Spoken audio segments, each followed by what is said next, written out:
Bezrat Hashem, on continue sur la série de Hakarat Hatzit, connaissance de soi, apprendre à se connaître.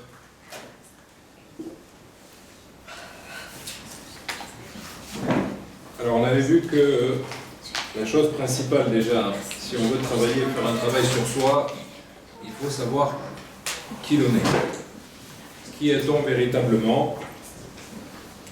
Et donc on va essayer de travailler sur cette notion-là. On avait vu donc qu'il y avait deux entités extrêmement distinctes, mais malheureusement pas toujours perçues dans cette distinction entre la neshama et le corps de la personne, à tel point que très souvent l'identification de la personne se fait plus au niveau du corps qu'au niveau de son âme.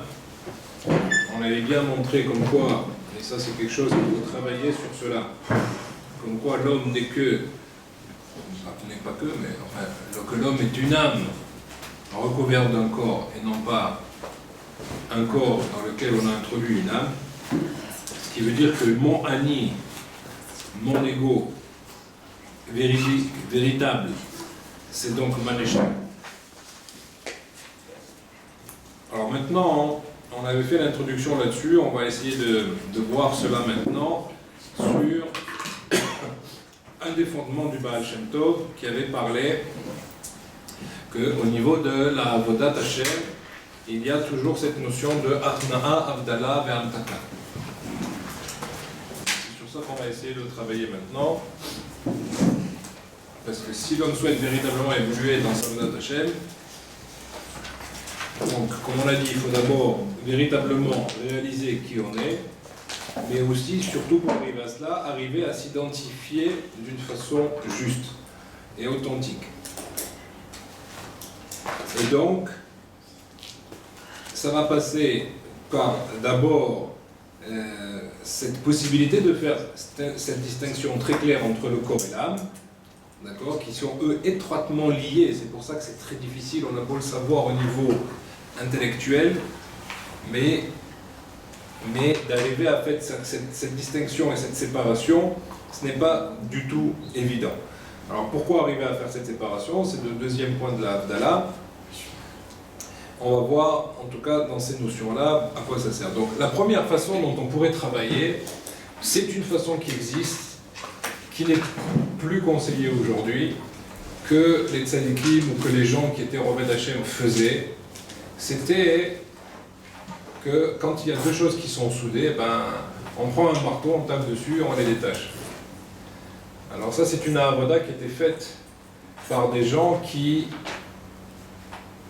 brisaient, entre guillemets, mais sans casser. Je ne sais pas comment on peut expliquer ça. Ça veut dire qu'ils arrivaient maintenant, entre parenthèses, à mortifier le corps, de façon à complètement se détacher de lui.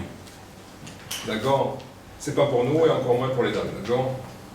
C'est pas actuel du tout ce genre d'avoda, mais c'est ce qu'on peut voir au niveau du Baal Shem Tov, au niveau de plusieurs grandes équipes, combien de Sigufim sont donnés, Rabbi Nachman de Breslev, un des plus grands là-dessus, sur ce travail-là, sur la préchoute au niveau du corps, en tout cas qu'on a pu voir son évolution depuis l'âge de 6 ans et plus, où il a commencé son travail, d'accord, et il y en a eu d'autres, j'imagine. Il n'y a pas si longtemps, on voyait encore, même du côté des Sfaradim, d'accord, toutes les notions de Ta'aniyot, d'accord, le jeûne qui était fait d'une façon, je veux dire, voilà, moi je me rappelle ma grand-mère, c'était tous les lundis et jeudis, c'était ragil quoi. Et le Rosh Chodesh également. Il n'y a pas de notion, je me rappelle que quand c'est lecture de la Torah, quoi, on ne mange pas quoi. Ça faisait partie du quotidien, d'accord? Donc si c'était comme ça chez les grands-mères, imaginez donc chez les autres. Mais donc il y avait une notion comme ça où on se retire un petit peu de la matière. Bon, alors encore une fois, je dis que c'est pas... On a essayé de comprendre pourquoi est-ce qu'ils faisaient cela, et ensuite on va essayer de comprendre, d'essayer de voir comment est-ce qu'on peut pallier à cela, mais arriver à ce résultat. Donc la solution était donc d'essayer de, entre guillemets, de se séparer complètement du corps, de se séparer complètement des ta'avot, etc., de façon à donner de la puissance à la neshama. Donc là, on sépare. Donc pour séparer, il faut cette achna'a là, c'est d'être c'est-à-dire cette soumission du corps complètement par rapport à la puissance de la neshama qui est à l'intérieur, puisque du côté naturel des choses, en tout cas depuis la faute d'Adam Arishon, ce n'était pas le cas avant, mais en tout cas depuis la faute d'Adam Arishon, il est clair que le corps a pris le dessus sur la neshama. D'accord? Ça c'est évident. D'une façon naturelle, l'homme, l'humain, ne va pas vers la spiritualité, sauf exception. D'accord? Donc il faut travailler. Et même dans les exceptions, il y a eu un travail, ne croyez pas que c'est quelque chose qui a été donné, puisque c'est ni un héritage, ni une chose naturelle. Alors pourquoi c'est dangereux? Pourquoi c'est dangereux d'arriver à cela? Parce que le Baal Shem Tov, il dit également que Chor Katan Bagouf Ose Chor Gadol Baneshama. Donc il faut faire très attention là-dessus, d'accord? C'est que si on brise, mais dans le sens où on casse quelque chose, là on a tout raté, d'accord? Si on a cassé le corps, mais qu'on lui a fait mal dans le sens où c'est pas une construction, alors là on a aussi, ça peut abîmer également jusqu'à l'âme, d'accord? Donc puisque les deux sont également liés par rapport à cela, et qu'Akadosh Baruch Hu nous a donné ce corps justement pour le servir. Donc il faut être tout le temps dans une shlita comme ça, dans une façon de complètement garder on garde les rênes en tout cas dans tout ce que l'on fait, mais sans casser. Il ne faut rien casser. Il faut diriger, il faut séparer, il faut arriver maintenant à soumettre l'un par rapport à l'autre, ça oui. Mais si c'est stam pour briser dans le sens de cassure, donc là on n'a pas avancé véritablement, on a au contraire détruit ce qu'Akadosh Baruch Hu nous a donné. Donc là, ces kelim-là, ces outils-là, le corps en état, il faut l'utiliser, c'est le corps est le plus important, puisque sans le corps, on ne pourra rien faire en termes d'Avodat Hashem. Vous voulez dire quoi par casser? J'ai pas trop compris. Briser, ça veut dire quoi? Alors, si on a brisé, ça veut dire si on est allé trop loin dans ce travail-là, trop loin, ou qu'on a mal fait ce travail-là, alors finalement, une personne qui fait des jeûnes, mais qui n'est pas apte à supporter ces jeûnes-là, ben, elle va tomber malade de cela. Elle n'aura rien gagné en termes d'Avodat Hashem, elle ne va pas se renforcer par rapport à cela. Quelqu'un qui ne ressort pas renforcé d'un tsom, d'un ta'anit, le ta'anit il n'a servi à rien. Quelqu'un qui ne sort pas d'une tchouva, du tsom, qui n'a pas fait réussir à atteindre un niveau de tchouva plus grand, le ta'anit il ne sert à rien. D'accord? Donc il faut faire très attention à cette chose-là. Bon, il y a des tsomots que maintenant Chazal nous ont obligés, et même sur cela il faut travailler et comprendre pourquoi ils sont là. Pas le but maintenant on arrête de manger, après on attend le mot de cette somme pour récupérer x2 ce qu'on a perdu. D'accord? C'est pas ça le but. Donc il y a une yann, une tchouva, de se retrouver, etc. C'est clair que quand on se sépare de la nourriture, on doit gagner spirituellement. Mais si on ne sait pas le faire, alors on peut briser. Quelqu'un qui fait un ta'anit efsek, ou qui jeûne 3 jours, par exemple, 3 à 4 jours, 5 jours, jusqu'à 6 jours, il faisait ta'anit efsek, il faisait depuis Motzei Shabbat jusqu'au Kiddush de vendredi soir, sans manger ni boire, d'accord, en dépit de ce que disent les médecins, etc. et tout, et on a vu ça maintes fois chez les gens, d'accord, et pas forcément que les tzadikim, d'accord, même des gens qui savaient faire ça. Mais il faut savoir le faire, ça se gère, parce que sinon tu peux sortir de là et complètement brisé, d'accord? Parce qu'au bout de ces jours, crois-moi, il n'y a pas beaucoup de force, d'accord? Donc il faut savoir gérer ces choses-là pour rester sans arrêt en dvekout avec Akadosh Baruch Hu, avec cette séparation du corps. Alors je vous dis, voilà pourquoi je vous dis ça, parce qu'aujourd'hui, si on disait de jeûner 7 jours, les gens nous prendraient pour des fous, et ils auraient raison, d'accord? Parce qu'on n'a plus du tout les forces intérieures et la shlita sur le corps pour arriver à cela. Donc là, quelqu'un qui ferait cela, ça serait brisé.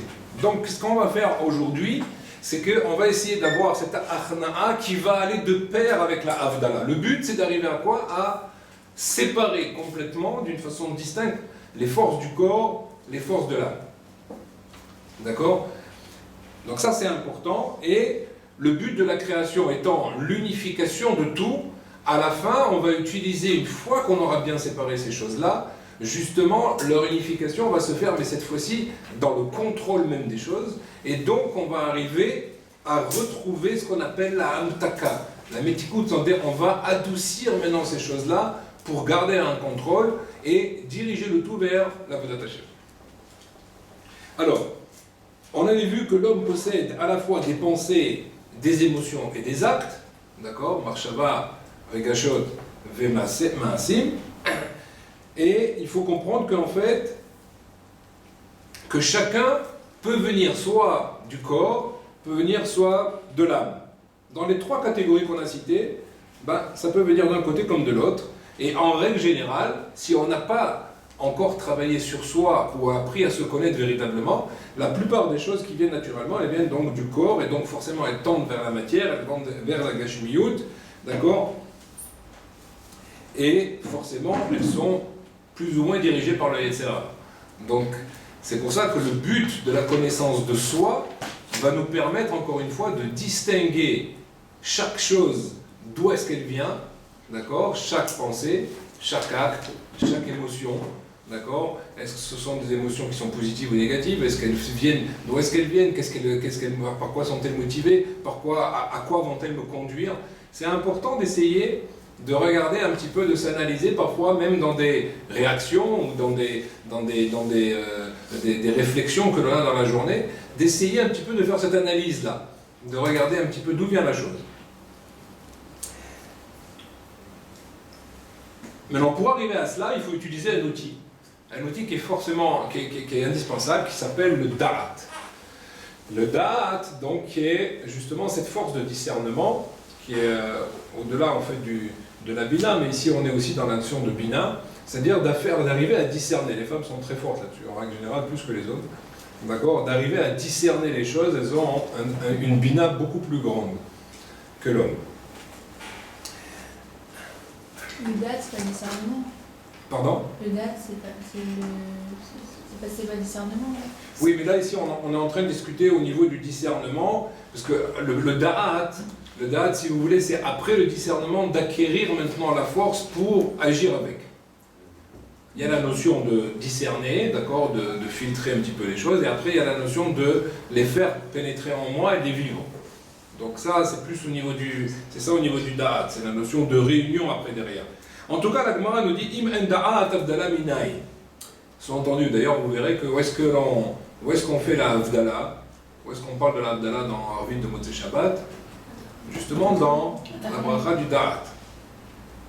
D'accord? Im en da'at avdala minai, c'est-à-dire que la avdala ne peut se faire qu'à travers le da'at. Donc cette force de discernement, justement, qui est importante. D'accord? Parce que c'est la clé qui va me permettre véritablement de distinguer les forces et quelles sont les sources de ces forces-là. Est-ce qu'elles viennent du corps, est-ce qu'elles viennent de l'âme? Donc on a besoin d'utiliser ce da'at pour arriver à faire cette distinction et également à faire cette séparation. C'est-à-dire qu'aujourd'hui, en fait, comme on n'a pas la possibilité d'aller, pas la possibilité, c'est pas conseillé de faire cette achna'a par les sigoufim, entre guillemets, d'accord? Donc là, on va le faire par la réflexion, et cette réflexion doit nous amener maintenant à faire cette distinction. Ça veut dire que on va analyser chacune de nos pensées, chacune de nos émotions, chacune de nos actions, et essayer de voir d'où vient la source de ces choses-là, et donc c'est ça qui va nous permettre d'avoir cette avdala, de faire cette avdala, de faire cette distinction-là qui est primordiale. Alors encore une fois, je reviens sur le fait, c'est important, c'est-à-dire qu'au niveau du sechel, on sait qu'il y a un Yetzirah, il y a un Seratov, on sait qu'il y a des actions qui sont positives, d'autres négatives, etc. Tout ça, on le sait. La question, c'est que maintenant, est-ce qu'on va arriver à les distinguer véritablement et pour pouvoir justement faire cela, il faut les analyser, connaître la source, et à ce moment-là, on va déjà au moins savoir d'où ça vient. Après, on verra comment on va travailler là-dessus. Mais en tout cas, il faut savoir déjà d'où ça vient.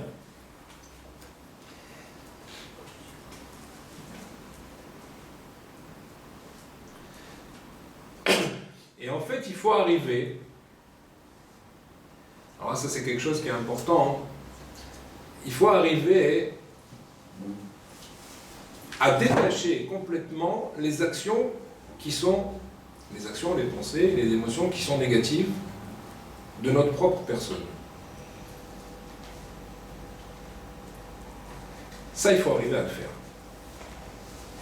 Pourquoi? Parce qu'en fait, il faut réaliser que l'homme, dans son essence, est totalement bon. Ça veut dire que si maintenant, vous allez voir que bon, tout ça c'est, encore une fois, je dis tout est mélangé, c'est une vraie mélasse. Quand on ne commence pas à faire ce travail-là d'une façon assidue, etc., donc au départ c'est un petit peu difficile. Mais en tout cas, à tel point que pourquoi les gens aujourd'hui dépriment? Pourquoi est-ce qu'ils dépriment les gens? Parce qu'ils font un mélange total. Ou est-ce que c'est pas forcément une déprime? Ça peut être les gens aussi, ils sont pas joyeux, ils sont pas. Mais parce qu'en fait, ils s'identifient pas comme il se doit. S'ils s'identifiaient comme il se doit, ils découvriraient des forces énormes en eux, un potentiel énorme en eux, qui ne pourrait les laisser que sur la joie, que sur la motivation, que sur l'envie de se rapprocher d'Hachem, etc. Akadosh Baruch Hu, il a donné ça à tout le monde. C'est clair? Si on n'y arrive pas à le voir, à arriver à cela, c'est que soit on n'arrive pas à mettre le doigt dessus, soit que bien là, on n'arrive pas du tout à distinguer qu'est-ce qui est moi, qu'est-ce qui n'est pas moi, etc., etc. Et étant donné que tout est mélangé pendant toute la journée, eh ben, ce qui arrive, c'est que les personnes s'identifient tout le temps à leurs actes, même si les actes ne sont pas bons. Et donc, du coup, on a l'impression qu'on est un raté. On a l'impression que c'est pas top, quoi. Ce qu'on est en train de faire, c'est pas forcément le mieux. D'accord? Et c'est une erreur, en fait, parce qu'on ne réalise pas que c'est pas nous. Parce que si Béhémet, vous voyez comme c'est fin, parce que tout le monde va dire, oui, mais si c'est moi qui ai fait la chose, c'est moi qui ai fait la chose. Je veux dire, je ne vais pas dire maintenant, c'est l'autre. On n'est pas en train de dire c'est l'autre. La question, c'est de dire, est-ce que c'est mon moi intérieur qui est mon véritable moi? Ou est-ce que c'est l'habit qui est en train de prendre le dessus par rapport au corps, par rapport à l'âme, pardon. D'accord? Et c'est ça un petit peu c'est ce qui se passe très souvent. Donc... Juste une question. Si on dit que les actions, c'est pas nous, elles ont quand même un impact sur nous. Oui. Alors du coup, elles font un changement carrément même sur la personne, quoi. Ça veut dire, c'est pas, une personne, c'est pas la même après. Alors ça dépend. Ça dépend. C'est ça qui est, c'est ça le but du travail. C'est ça le but du travail. C'est ça la connaissance de soi, apprendre à se connaître. Je vous prends un exemple. C'est vrai, vous avez raison que ça peut influencer la personne, ça peut agir sur la personne, ça peut changer son comportement, ça peut avoir des conséquences non-stop.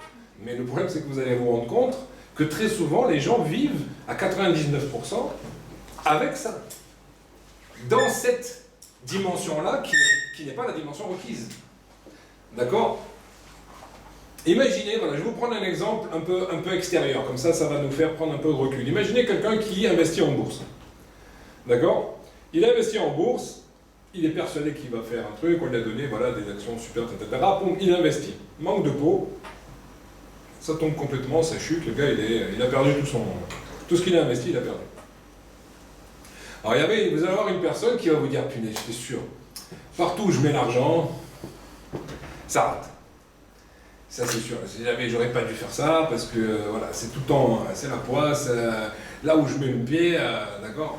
Comme disait la camarade, même si j'avais été croque-mort, les gens auraient été s'arrêteraient de mourir, d'accord? Le gars il pense pas qu'à chaque fois, ça va foirer.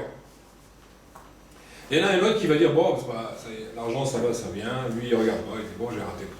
Il y a des gens qui vont dire, bon, j'ai peut-être été un petit peu rapide dans l'histoire, j'aurais dû peut-être un petit peu plus réfléchir, j'aurais dû écouter ce que nos sages nous disent, on met un tiers de l'argent dans ça, un tiers dans ça, un tiers dans ça, les sages nous disent comment investir l'argent, etc. et tout. Bon, je suis allé un petit peu vite. Mais vous voyez bien que la différence entre ces trois personnes-là, sur pourtant le même acte et les mêmes conséquences, va entraîner une réaction au niveau du ressenti intérieur qui est complètement diamétralement opposée. Grave. Vous êtes d'accord avec moi? Pourtant la conséquence est la même, les trois sont ruinés, d'accord? D'accord? Que ça soit clair. Mais vous allez avoir une personne qui va complètement être pourri de l'intérieur, tellement il est rongé par le fait qu'il est persuadé que c'est lui qui a fait tout ça. D'accord? Et le deuxième, enfin au troisième, le deuxième, on va pas trop en parler, parce qu'il est important, lui, il calcule pas, il vit comme ça.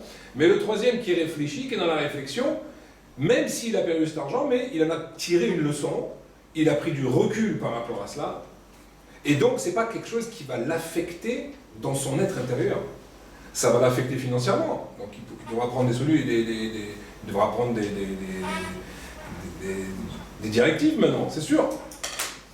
Mais en tout cas, ça ne va pas l'affecter intérieurement. Pourquoi? Parce qu'il a ce recul de la chose. Et ce recul-là fait que maintenant, il n'identifie pas maintenant le résultat par rapport à lui. mais que le résultat est un résultat par rapport à une erreur qui a été faite. Donc, Kaviachol, c'est un petit peu la même chose dans tout ce que l'on fait. Si je m'en identifie sans arrêt par rapport à mon corps, à chaque fois que je vais faire une erreur, à chaque fois que je vais penser quelque chose qui n'est pas bien, à chaque fois que je vais ressentir quelque chose qui n'est pas bien, je vais me dire ça c'est moi. Et donc si ça c'est moi, ça veut dire que je ne vaux rien. Ou qu'il y a quelque chose qui n'est pas bon. Ou qu'il y a quelque chose qui ne va pas. Et donc la personne, sans arrêt, elle se ronge. Sans arrêt, elle sort de ce qu'elle devrait être véritablement, parce que le système extérieur est en train de le polluer sans arrêt. Et comme nos actes ne sont pas des actes qui ne sont pas toujours de tzidkut, et qu'on travaille, alors si la personne elle s'en fout, c'est une personne qui est basse, etc., bon elle peut vivre avec ça, etc., mais elle ne va pas aller très loin. Mais si la personne elle recherche à se raffiner, mais qu'elle identifie sans arrêt les actes qui viennent en fait pas de lui, mais de son Sahara à lui, ben, il a l'impression que bon, il n'est pas du tout au niveau. Et donc il est pas très content de lui, quoi. Et donc il ne va pas retrouver les forces, la motivation, la simcha, la dvekout avec Hachem, tout ce que vous voulez, tout ce qu'on a parlé maintenant dans les précédentes choses, d'accord, vous comprendrez comment elles seront difficiles à mettre sur lui-même. Donc la personne, en fait, le travail qui nous est demandé, c'est quoi? C'est de réaliser que quoi? Que les bonnes marchavotes que l'on a, c'est les miennes. Les mauvaises, c'est celles du Yetzara. Les bonnes émotions que l'on a, c'est les miennes. Les mauvaises, c'est celles du Yetzara. Mais on peut dire aussi que les bonnes, c'est du Yetzeratov, et pas de nous. Oui, mais qu'est-ce que vous appelez Yetzeratov? Ben, c'est pas forcément rattaché à nous. Dire, on a eu le Yetzerara avant le Yetzeratov chez nous quand même. Donc, ouais, mais encore une fois, c'est quoi le Yetzeratov? C'est la volonté de faire Hachem, la volonté d'Hachem. Donc c'est votre force de la Neshama. Si vous n'identifiez pas votre Yetzeratov avec vous-même, là aussi il y a encore un problème. C'est pas deux petits êtres là qui sont là en train de... D'accord? C'est vous. N'oubliez pas le Ratson qu'on avait parlé, on avait parlé des différents Ratsonot, on avait parlé maintenant Ratsoneno, la Ratsot Ratsoncha.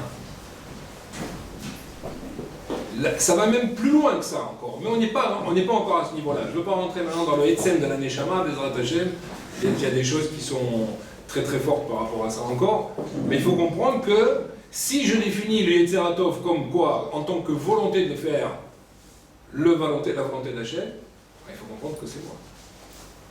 Bah non, c'est juste ce qui donne un équilibre. Qui l'a? C'est juste ce qui permet un équilibre, parce que ma Neshama, elle n'est pas arrivée quand j'avais 12 ans. Enfin, après, ouais. Ma Neshama, elle n'est pas quoi? Elle n'est pas arrivée chez moi quand j'ai eu 12 ans. Donc, elle est arrivée avant? Donc si on dit le Yetzeratov vient quand la personne elle devient majeure, bah ça marche. Oui, d'accord, mais attends. On n'est pas sur les drachot de Bat Mitzvah ou de Bar Mitzvah, là, attendez. Le Yetzeratov, même si on dit maintenant que le Yetzirara il a 13 ans d'avance, etc., ce que vous voulez, maintenant c'est une force qu'on va donner. La Neshama, c'est comme un collier. D'accord? La Neshama, c'est comme un collier de perles.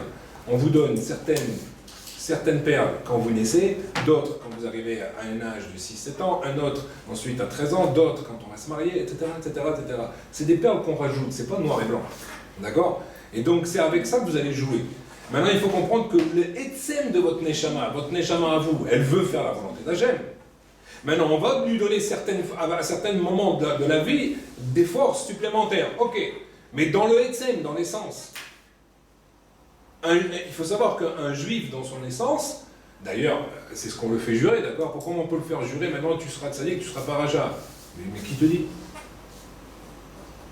Ça veut dire quoi de faire jurer maintenant la Neshama avant qu'elle vienne dans ce monde-ci?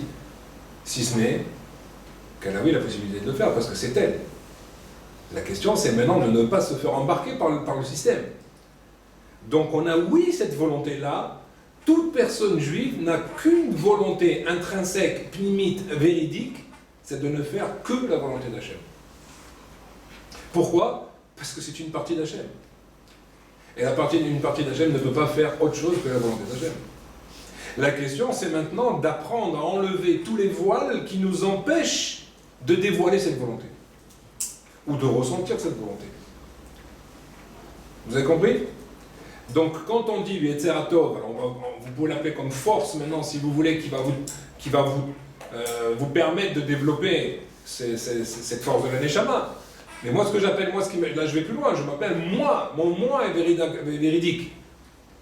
Mon moi véridique, il est, ou que ce soit au niveau de la marshava, de l'émotion ou du maasé, il n'est que de faire la volonté d'Hachem. Donc tout ce qui n'est pas la volonté d'Hachem, c'est quand il y a eu maintenant un décalage entre ce Yetzirah-là qui vient et qui lui veut aller à l'encontre pour pouvoir nous demander, et essayer d'empêcher que la Neshama se révèle, parce que sinon il perd des forces. Et donc c'est ça, cette lutte-là qui est en permanence au niveau de l'être humain. C'est pour ça que sans arrêt, moins on réfléchit, plus lui il prend de la place. Et étant donné qu'un enfant, pour rejoindre ce que vous disiez, en règle générale, il réfléchit pas trop, et bien donc c'est l'Yetzirah qui sans arrêt prend le dessus. Parce qu'il n'est pas dans un travail de réflexion. Il n'a pas ce da'at-là nécessaire. Il n'est pas dans ce travail-là maintenant de vouloir sans arrêt faire la volonté d'Hachem. Il va faire par mimétisme, il va faire parce qu'il a vu les parents lui demander de faire, etc. Mais il n'est pas dans la réflexion encore. Donc c'est évident que c'est ça qui va prendre de la force par rapport au reste. Vous comprenez la différence? Mais il faut bien comprendre que quand on dit Yetzer Tov, etc., il ne faut pas que ça soit différent de moi. Parce que ma volonté à moi, c'est de faire ça, la volonté d'Hachem, dans l'intrinsèque, dans le pnimi, d'accord, dans la profondeur de mon être. Et donc c'est ça qu'on est en train de révéler. Et donc même les actes qui sont positifs, il faut comprendre que c'est les miens. Et les actes qui sont négatifs, c'est les actes qui sont du Yetzirah. J'insiste là-dessus. Pourquoi? Parce que vous allez dire, oui, mais sauf c'est moi qui l'ai fait. Mais encore une fois, c'est pas parce que vous avez un habit qui est taché que votre corps est taché. Donc si mon habit, c'est le corps, et que moi, c'est mon âme, donc c'est pas parce que j'ai fait un mauvais acte qui a taché cet habit que mon âme a été touchée pour autant. Donc le Yetzirah, c'est le corps. Oui. Mais pourtant, quand je fais une mauvaise action, ça influence sur mon âme, enfin, ça tâche toujours. Ça tâche quoi? Ça vous met un écran. La Neshama, elle ne peut pas être touchée. C'est un abus au fond. Ça vous met un écran qui vous empêche maintenant à cette âme-là de libérer sa lumière. En fait, D'accord? C'est pas parce que je ferme les volets que le soleil est moins grand. Le soleil est toujours aussi fort. Le problème, c'est que je ne peux pas le recevoir. J'ai rien changé au soleil. Le problème, c'est que je ne le vois plus. Et si je ferme trop le tri, je peux même être dans l'obscurité au point de croire que ma réalité, c'est cette obscurité.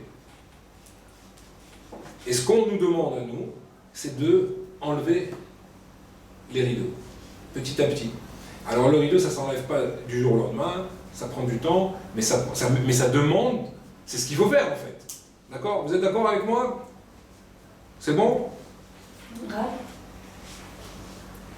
moi j'ai une autre question. Allez-y. Oui, alors en fait, vous dites que la volonté limite c'est de faire rationalisation. Alors des fois, on veut toujours avoir ce contrôle, ce date, oui, mais des fois ça reste que en... Le darat, c'est pas encore le contrôle. Le darat, c'est d'avoir la possibilité de faire ce discernement. Ah, d'abord, il y a savoir faire le discernement et ensuite avoir ce contrôle. Déjà, si on arrive à faire le discernement, c'est énorme. Mais le discernement, il est nécessaire, parce que si je ne sais pas d'où les choses viennent, je ne vais pas pouvoir les analyser pour pouvoir ensuite me les séparer de moi, entre guillemets. Je ne sais pas, c'est la différence entre... Allez, on va y arriver. Et après, d'où ça vient? C'est le caractère, quoi? Pardon? D'où ça vient? C'est déjà quoi? C'est mon caractère? D'où ça vient quoi? Le discernement.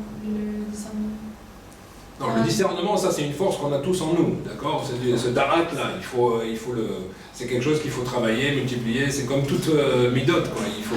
Plus on le fait, plus on va être capable de le faire. D'accord? Maintenant, le caractère, encore une fois, le caractère, bon, je ne veux pas rentrer trop maintenant dans la notion de caractère, parce que là on est dans d'autres notions, on va déraper du coup. Juste quand vous dites que le Yetzirah Tov, c'est une force de la Neshama, c'est la force de réflexion, Non. Non. La réflexion, c'est une force en soi. C'est comme la chokhma, le sechel, etc. Ça, c'est une force en soi. Ce sont des kelim qu'Akadosh Baruch Hu nous a donnés. Le Yetzirah Tov, lui, c'est maintenant une volonté d'aller vers Akadosh Baruch Hu. Une volonté de faire la volonté d'Hachem. À la réflexion, ça rentre pas en jeu. Non, la réflexion, c'est que j'analyse maintenant. Voilà, j'ai fait ce matin, d'accord?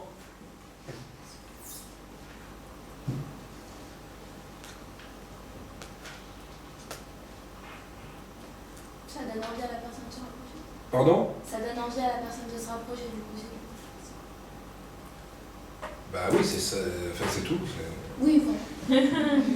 C'est tout, ouais. Mettez oui avec un grand. On va juste lui. Effectivement, c'est tout. Si on arrive à cela, on a gagné. D'accord? Je peux aller le matin faire ma tefila parce que je suis dans un séminaire et on m'oblige à la faire, comme je peux aller le matin faire la tefila pour me rattacher à Kadosh Baruch Hu. J'ai fait exactement le même acte. Mais ils viennent de deux sources complètement différentes. Vous avez compris? Mais j'ai fait la même chose. Donc vous allez voir que c'est pas noir et blanc comme je l'ai dit, parce qu'il y a toujours un petit peu des deux. D'accord? Il y a toujours une partie maintenant où je suis obligé de suivre certaines choses, il y a une partie où j'aimerais bien rester au lit, il y a une partie et en fait finalement qu'est-ce qui va... Mais ce qu'il faut c'est arriver à analyser ces actes-là, ça c'est important. Juste une dernière question. Attendez, ouais. Par contre, je sais pas si ça rapporte le temps du coup, je sais pas si c'est des enfants souvent ils ont plus envie naturellement de se rapprocher de la chaîne que quand on grandit, enfin, c'est plus facile. Les enfants ont plus envie. Enfin, c'est plus naturel. C'est-à-dire quand on est enfant, bah, on fait la tchila, bah, on est plus content quand on grandit, enfin, c'est plus un travail. Vous n'avez pas eu d'enfant encore. Ça dépend de l'âge. Ça dépend de l'âge, ça dépend de beaucoup de choses. Au départ, ils ne le font pas au mimétisme, au départ, ils le font parce que c'est un kiff. N'oubliez pas qu'un tchila chez eux, ça dure 5 minutes. Je ne sais pas ce que vous appelez enfant, hein, mais en règle générale... Quand il a, je sais pas, entre 7 et 12 ans. Oui, c'est parce que c'est Vous allez voir, quand il arrive à 12 ans, vous allez voir comment il dit. C'est pas évident que ça. Vous allez voir que quand il commence à réaliser et à voir son caractère, entre guillemets, c'est pas son caractère, c'est le Yetzirah qui le gouverne bien, d'accord, et que tous les copains sont en train de partir faire un foot et que vous dites non, non, il faut aller faire la tuila, vous allez voir comment il est. Il a aussi son travail, vous en faites pas. Après tout le reste où c'est plus facile, c'est parce que c'est perçu comme une travailla, et l'avantage de l'enfant, c'est que l'enfant, il vit l'instant présent. D'accord? Donc si on arrivait à faire cela, normalement, on devrait vivre comme des enfants. Un enfant, il est tout le temps en sourire. Pourquoi? Parce qu'il n'a pas de soucis. Il supporte, il prend pas sur lui maintenant le passé, et le présent et le futur, que nous, on prend bêtement sur nous, parce que c'est un Kadosh Baruch Hu qui s'occupe de tout. Nous, on le prend alors que c'est pas notre bagage à nous. C'est ridicule. Mais si on arrivait à être un enfant, voilà, j'ai lu là maintenant sur le Rav Yehoshua Maman Zatzal, d'accord, qui est un dernier Khamim du Maroc, qui est niftar il n'y a pas si longtemps, et pour faire arbitre, il mettait 1 heure. Plus de 100 ans il avait. Mais quand il mettait 1 heure, on avait l'impression, les gens avaient l'impression qu'il n'avait jamais prié, quoi, qu'il découvrait la tefila. 100 ans. Donc si on arrive à ce niveau-là, à faire cela, c'est-à-dire que c'est une littérature permanente. Bon, on en reviendra, il y a beaucoup à dire sur ça, il y a beaucoup de choses là. Ah, je suis désolée. On va y arriver. Vas-y, allez-y. Ouais, juste, je comprends pas pourquoi on dit que moi je suis ma Neshama, alors que et des fois il y en a qui disent qu'on n'a même pas reçu de Neshama nous Bichlal. Enfin, on a juste des niveaux plus bas, on n'a pas la Neshama. Je sais pas qui c'est qui vous a dit ça, mais donnez-moi son numéro, quoi. Tout de suite l'enfermer. D'accord. Je sais pas, moi j'ai entendu que nous on a que, par exemple, on a que Nefesh et Roar. Non. On a Nefesh, Roar, Neshama, Chayav et Yechida. Celui qui maintenant ne fait pas Torah Mitzvot, la Yechida qui est une Kohar, c'est une Neshama qui est dans le Kohar de Or Makif, bon je rentre pas dans les trucs, ça veut dire que c'est une âme qui elle ne peut pas supporter la faute. Donc une personne qui fait pas Torah Mitzvot, qui fait donc des fautes, cette Neshama là, cette partie, cette perle là du collier de la Neshama, ne peut pas le toucher, ne peut pas s'approcher de lui. Pourquoi? Parce qu'il est dans la faute. Toute personne qui fait une faute, la Yechida elle s'en va. Chaya entre les deux, ça dépend quel niveau, d'accord? Mais Nefesh, Roach, Neshama, vous savez qu'on a Neshama, sinon on ne serait pas Jéhudi. Si vous dites sur un non-juif, effectivement, il n'y a pas de Neshama. Ah ok, merci. Donc.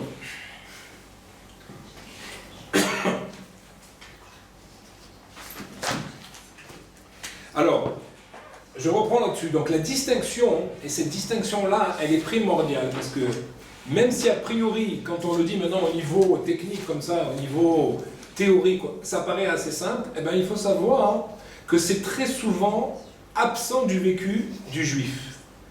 Et ça c'est regrettable.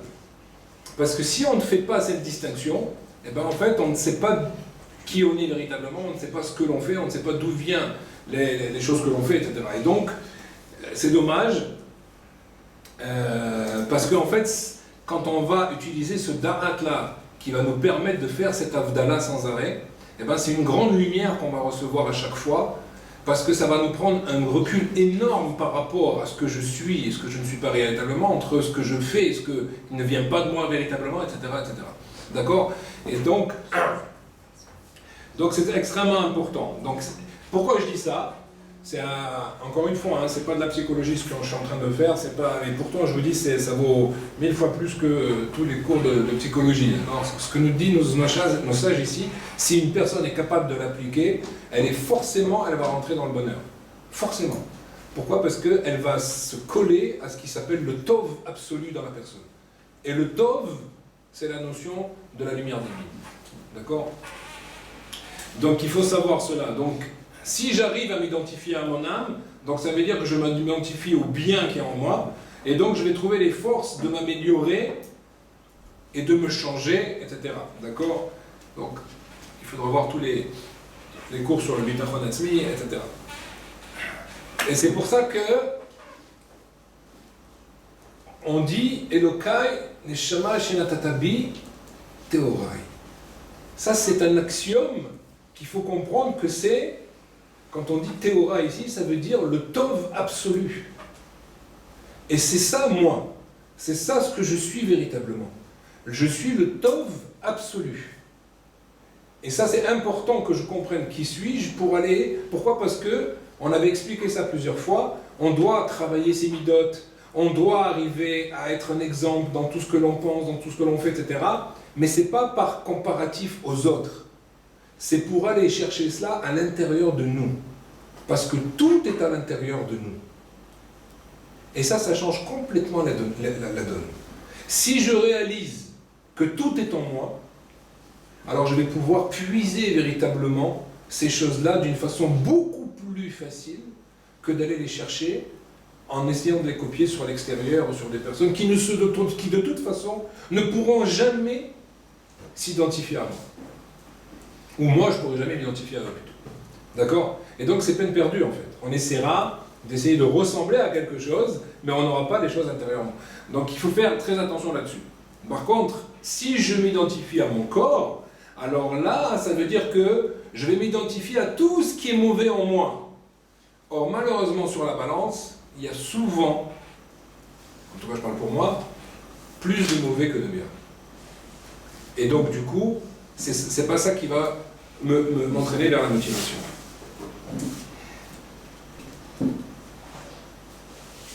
Deuxième problème également, c'est que si je m'identifie à mes mauvaises actions, je ne pourrai jamais me séparer de ces mauvaises actions. Rappelez-vous les cours qu'on avait fait sur la tchouva, etc. Parce que sinon, ça voudrait dire que je dois me séparer de moi-même. Or là, il faut soit être schizophrène, soit bipolaire, soit ce que vous voulez, la même chose, d'accord? Et c'est ce qui en arrive aujourd'hui à ce qu'on retrouve au niveau de la population. Malheureusement, ils ont eu le malheur de donner des noms par rapport à ça, donc les gens se disent bon, c'est pas si grave. Donc si on a trouvé qu'on est bipolaire, schizophrène, etc. et tout, on s'est rangé dans cette case-là. Chazou shalom, d'accord? Ça veut dire que les gens, en fait, de plus en plus vivent une antinomie entre ce qu'ils ressentent et ce qu'ils font, et c'est pour ça qu'ils débloquent complètement. Et donc ils sont obligés d'apparenter ça à deux êtres en intérieur d'eux. Vous comprenez? D'où vient cette source-là? C'est kiff-kiff, non? C'est kiff-kiff, ouais, mais c'est kiff-kiff si c'est mal vécu. Quand c'est mal vécu, là c'est grave. Parce qu'en fait, la personne, sans arrêt, elle est obligée de trouver ça pour ne pas s'auto-détruire, entre guillemets.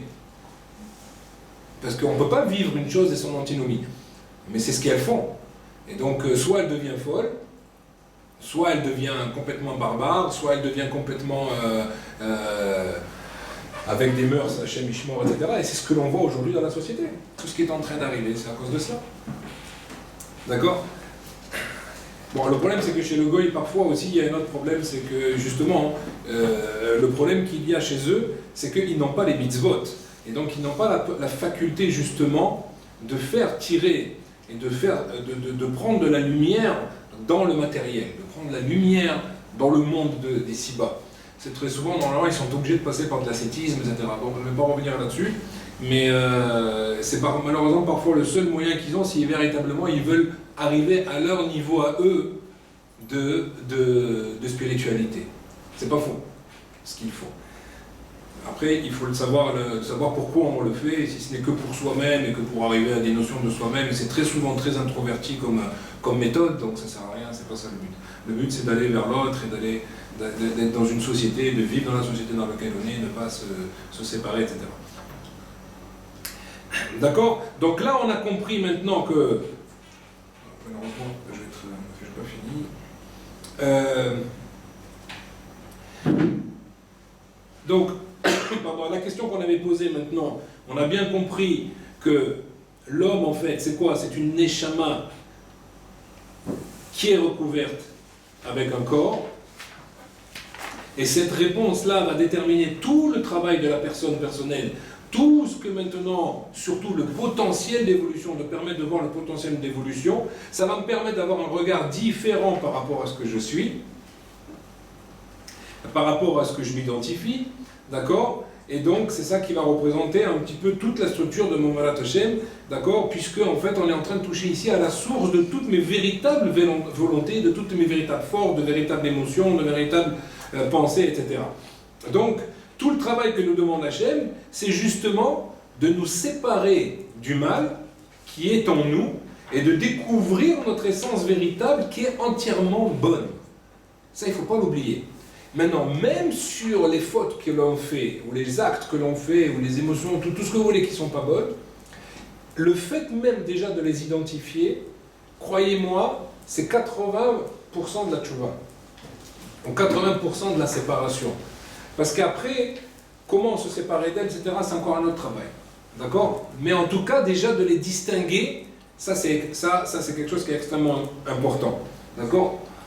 Mais comment on arrive à voir? C'est quoi la source de l'origine? Ça va pas nous identifier.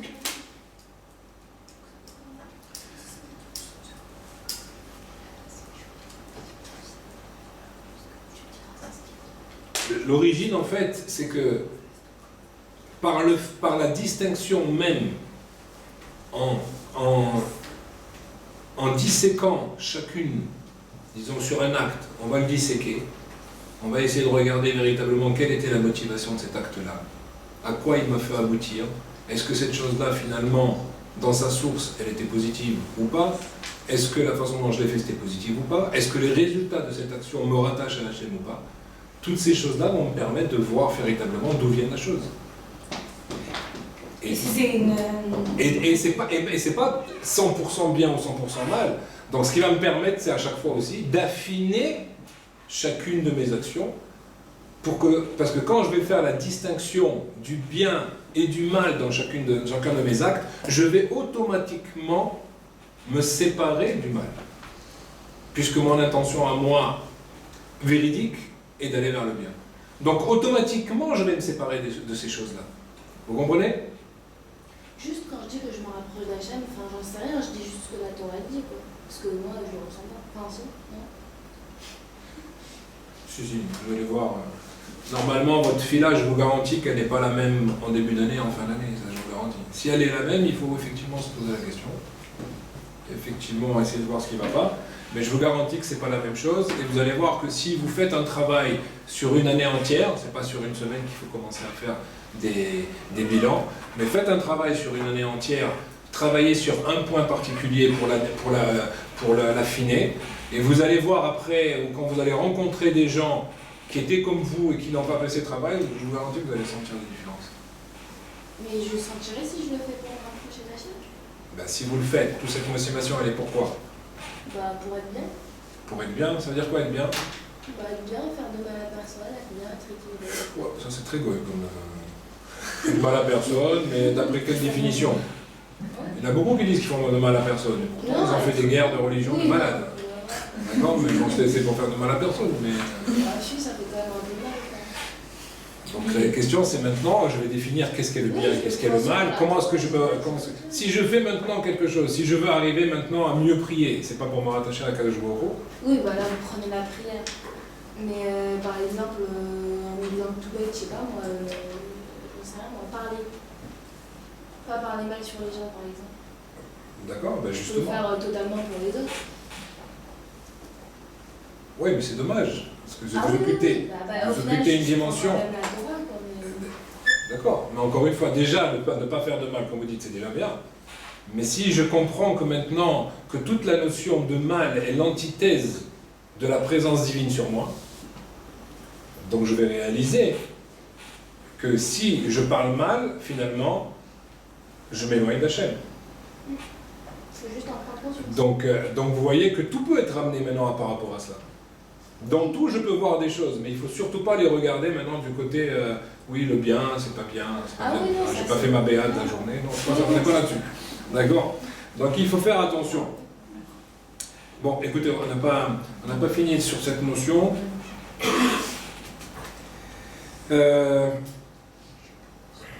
Bon, on reprendra Bezrat Hashem par rapport à cela. Je pense que